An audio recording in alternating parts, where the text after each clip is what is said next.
are going to go ahead and have Justin give us his week 1 fantasy football solid starters.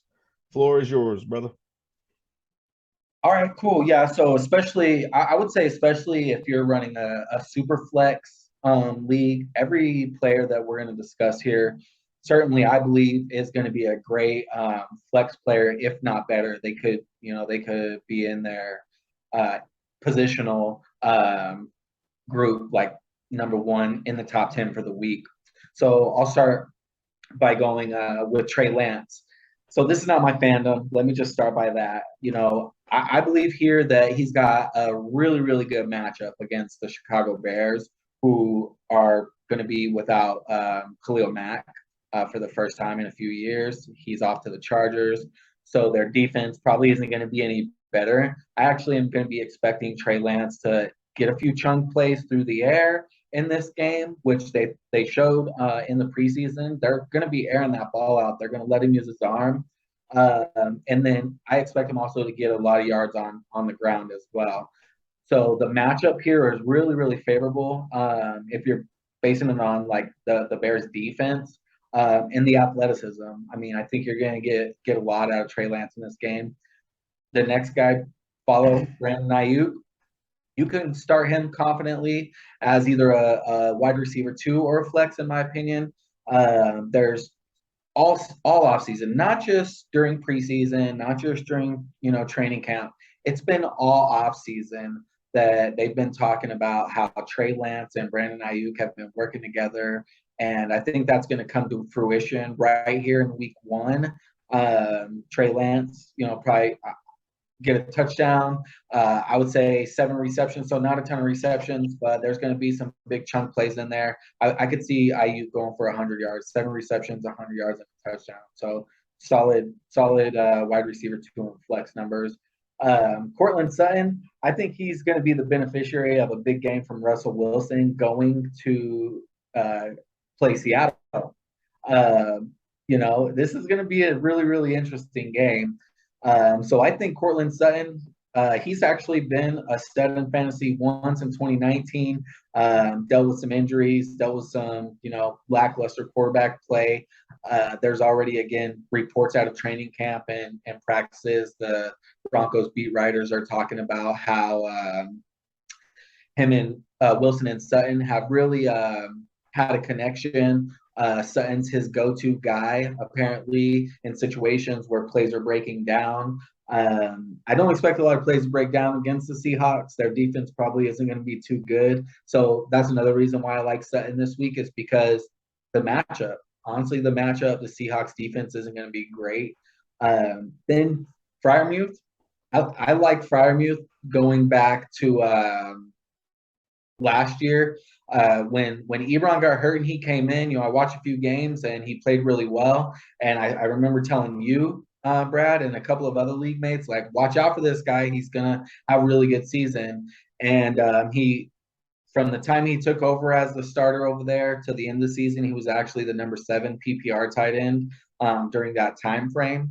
And he's going against the Bengals. Now the Bengals are a great team.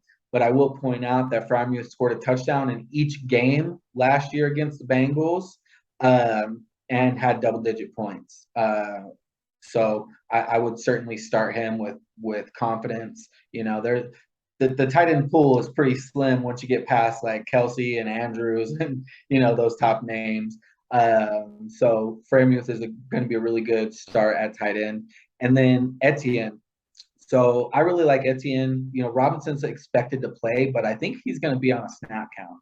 So you can expect that going against a team that's not going to have its top defensive lineman and Chase Young, they're going to be playing the Commanders. Etienne obviously has already shown that he's capable of passing catches.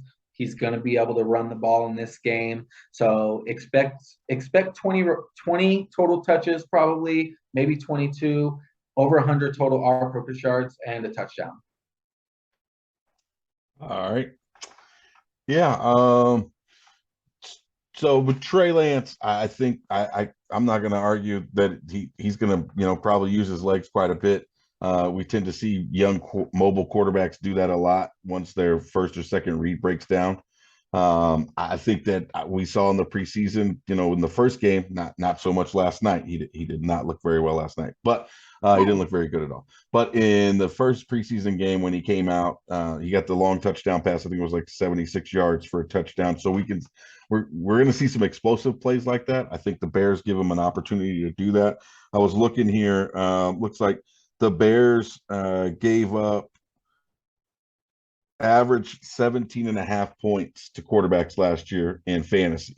Um, and they probably didn't play some of the best teams. So, probably the better quarterback scored a lot more, obviously. I think Trey Lance has got a good chance to score, 20, 25, maybe even more, depending on how Kyle Shanahan uses them. So I think that's a solid one.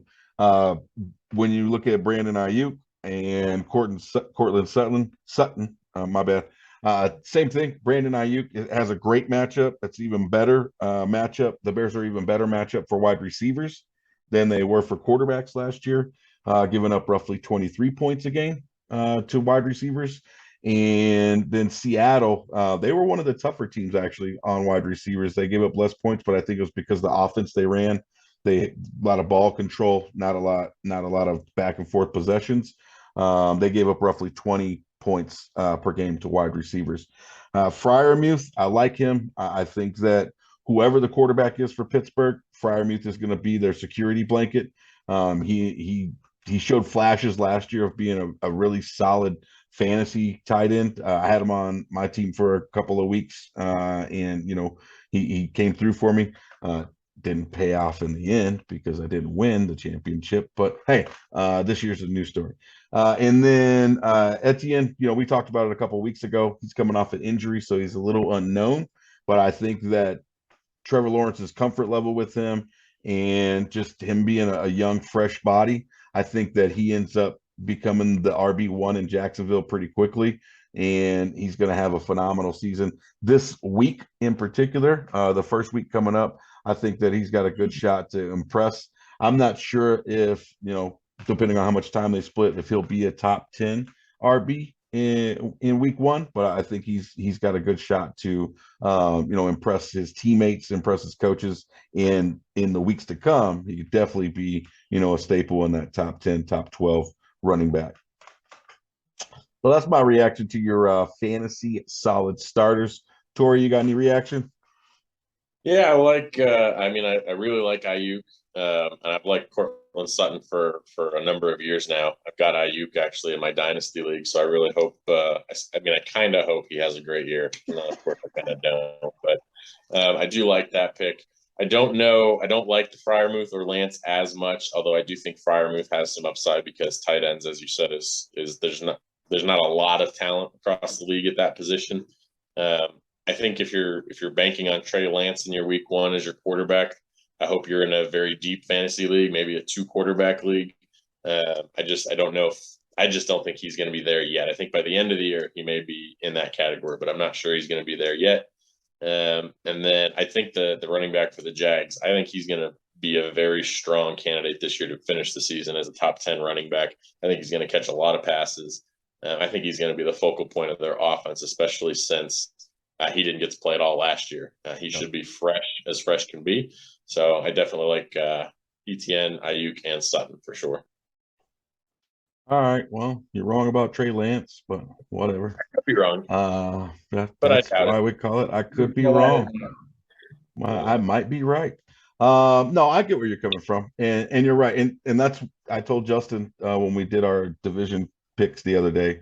That's the reason that I didn't pick the 49ers to win the division and I picked the Rams is because I think that, and we talked about it kind of before we jumped on and started recording. I think that Trey's probably going to have some growing pains, obviously, because he hasn't played a lot of football since high school, really. He hasn't played a lot of football. So he's going to have some growing pains. Hopefully he can get him out of the way soon. We talked about Torrey. I think if he does, the 49ers have a chance to be probably the most dangerous team in the NFL. If not, one of the most dangerous for sure. So, but I think he's got a good matchup against Chicago. We'll see though, because they have a young quarterback too. He does.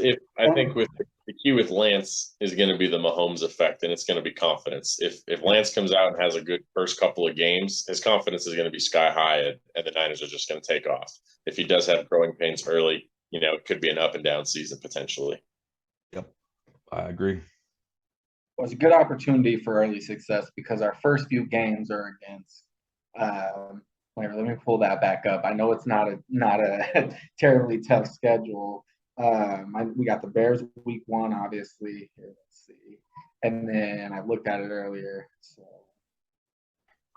then the Seahawks, then the Broncos. So, I mean, you don't look at that and go, man, those guys are gonna freaking push us to our limits. It's possible. It's the NFL. They're all professionals. But I mean, those are the first few games, and then we got week 4 against the Rams. So a couple of good, I wouldn't say warm-up games, but a couple of good tests, a couple of good games where overall on paper, the other teams that we're playing are probably inferior teams where Lance should go out, be able to get a lot of experience and hopefully prep up for that week 4 game against the Rams. And then I do agree with you, Tori, Lance is definitely someone to start. He's more of a solid starter, and I mentioned it as like a super flex in a super flex league or a 2 QB league, or maybe if you're in a deeper league where you got like 16 teams or something like that. But if you're in a 10, 12 team league where you can't start 2 QBs, there's probably maybe 10 because they're playing the Bears. I mean, if you're in a 10 team QB league and you're like think he could get QB 10. I think so. So, all right. He might. I think the question is, do you risk starting him against Bears, or do you go with a top 5 or 8 quarterback, even if they're playing a good defense? Do you take that risk with a young quarterback? So he could certainly be top 10 in points, but do you want to take the risk over a proven veteran? Yeah, I always take the risk. So he does. I'm just the risk. I always take the risk. Hey, you know what? Win or lose, it is what it is. You take the risk. I think any player you play, you're gonna take a risk starting. So take the damn risk. Let me tell you, he's the fantasy football version of Riverboat Ron. Just roll the dice. I think that Denver matchup could be a nice tune-up for the Rams game. Denver's got a solid defense. That's gonna be the toughest of our first 3. Real first test is gonna be Denver. First real test. Let me say it that way. And then obviously the Rams is gonna be like accelerated AP classes going from Denver to the Rams defense. So all right, cool. I think pretty solid overall. Obviously, we got some differences, but that's why they play the games, and we all could be wrong. All right, so that's all we got for this round of I Could Be Wrong. As usual, it was good talking to you guys. I appreciate you hopping on with me and spending a few minutes on your Friday evening. As always, to the millions and millions of people watching around the world. We appreciate it. Hope you enjoyed the conversation. Hope you watch our future content. And last but not least, please be kind, even to Cowboys fans.